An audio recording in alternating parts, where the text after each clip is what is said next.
Bismillahirrahmanirrahim.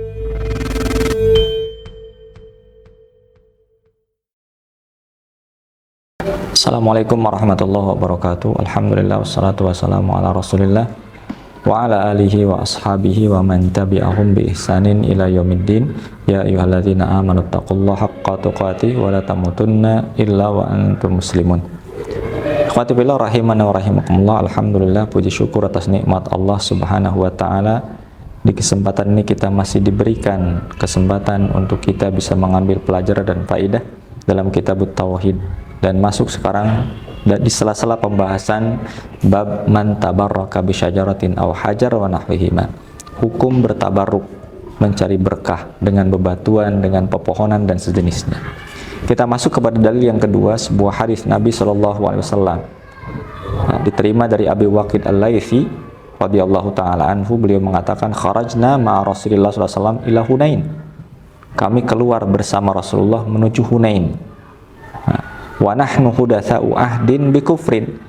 Dan kami saat itu ada di antara kami yang baru keluar dari kekufuran, baru masuk Islam. Beliau saat itu bersama pasukan, ribuan pasukan muslimin menuju Hunain, memerangi suku Khawazin. Walil musyrikina sidratun ya'kufuna biha wa ya'kufuna indaha wa yanutuna biha aslihatahum. Dan orang-orang musyrik memiliki sidrah, memiliki pohon. Yang pohon itu mereka beriktikaf di sana, mereka menggantungkan senjata di sana. Tentunya menggantungkan senjata dengan maksud tabarruk, mencari berkah agar senjata tersebut ampuh, memiliki keutamaan, keistimewaan dan seterusnya. Yuqalu laha dzatu anwat. Dan dinamailah pohon tersebut dzatu anwat karena memiliki banyak yang digantungkan di sana sebagai bentuk tabarruk. Famararna bisidratin. Kami, kata Abi Waqid Al-Laythi, Rasul dan para sahabatnya melewati pohon tersebut. Faqulna, dan di antara kami ada yang berkata, ya Rasulullah, ij'al lana dzata anwat kama lahum dzatu anwat. Ya Rasulullah, buatkan untuk kami dzatu anwat, pohon yang berkah sebagaimana mereka orang-orang musyrik memiliki pohon yang berkah. Ucapan dari sebagian sahabat yang baru meninggalkan kekufuran, meminta pohon yang berkah. Apa jawaban Rasul? Faqala Rasulullah, Allahu akbar, innaha as-sunan.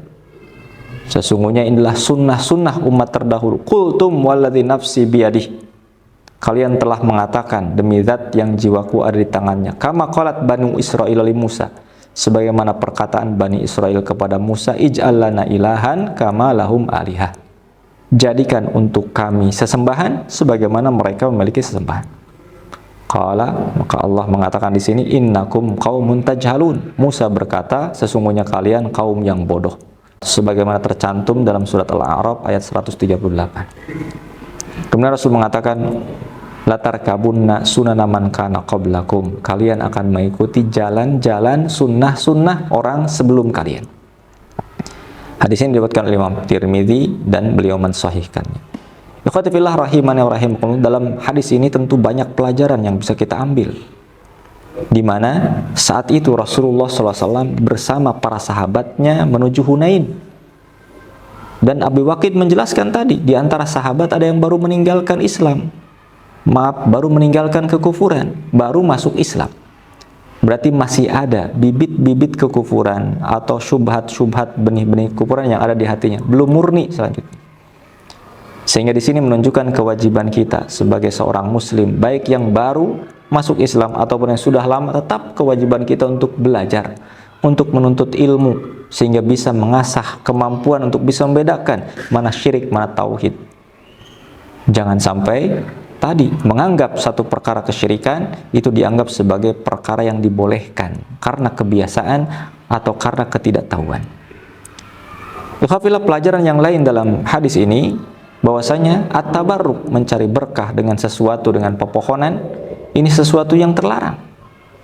Kenapa demikian? Karena ini pertama tentu bentuk tasyabuh kepada mereka. Orang-orang musyrik bentuk ibadahnya kepada berhala berupa pepohonan, bebatuan dan yang lainnya adalah tabarruk, mencari berkah di sana. Tatkala tidak terpenuhi persyaratan, maka bertabaruk ini menyebabkan seseorang menyimpang dari jalan Allah Subhanahu wa taala dan jalan Rasulnya. Kemudian di sini pun ikhwati fillah rahimani wa rahimakumullah, yang diminta pohon yang berkah, sebut saja diminta jimat yang bisa memberikan keampuhan begini begitu dan seterusnya. Tapi ternyata Rasul tidak mampu untuk memenuhinya. Bahkan beliau marah. Nah, ini menunjukkan kelasnya Rasul tidak bisa untuk memenuhi mendatangkan sesuatu yang berkah, apalagi selain Rasul. Maka kalau ada orang zaman sekarang yang misalnya diminta sesuatu berkah untuk kemampuan untuk apa? Menjadikan berkah perdagangannya, usahanya dan seterusnya, kemudian mampu memberikannya, maka tentu ini jalannya berbeda dengan jalan Rasul Shallallahu Alaihi Wasallam. Rasul saja tidak mampu, apalagi selain Rasulullah SAW. Tidak mungkin kita berkesimpulan orang tersebut lebih kemampuannya daripada Rasulullah SAW. Ini tidak mungkin. Tapi kita berkesimpulan jalan mereka jauh dari jalan Rasulullah Shallallahu Alaihi Wasallam. Kemudian ikhwati fillah, permintaan sahabat tadi meminta pohon yang diberkahi untuk mereka bisa menggantungkan senjata di sana agar berkah. Nah, ini disamakan oleh Rasulullah SAW seperti permintaan kaumnya Musa kepada Musa, buatkan untuk kami sesembahan sebagaimana mereka memiliki sesembahan. Berarti maknanya bertabaruk dengan sesuatu yang tidak disyariatkan, ini berarti menyembah sesuatu tersebut. Nah, maka ini bentuk kesyirikan yang harus kita berupaya untuk menghindarinya. Juga ikhwafillah rahimani wa rahimakumullah. Nah, di sini pelajaran yang lain sepantasnya kita untuk bertakbir, bertasbih ketika mendengar sesuatu yang menakjubkan atau mengherankan atau sesuatu yang menyimpang, sebagaimana Rasulullah SAW berbuat demikian. Ikhwafillah, bahwasanya ubadul asnam, para penyembah berhala, mengagungkan yang diibadahinya dengan pengagungan, dengan i'tikaf di sana, juga dengan bentuk tabaruk di sana. Maka itu bentuk-bentuk peribadahan yang dilakukan oleh mereka orang-orang jahiliyah di hadapan berhala yang mereka ibadahi. Ikhwafillah, pelajaran yang lain bahwasanya manusia bisa jadi dia membenarkan sesuatu yang dia anggap sebagai kebenaran, yang bisa dianggap mendekatkan diri kepada Allah Subhanahu wa taala, padahal itu menjauhkan dari Allah dengan sejauh-jauhnya.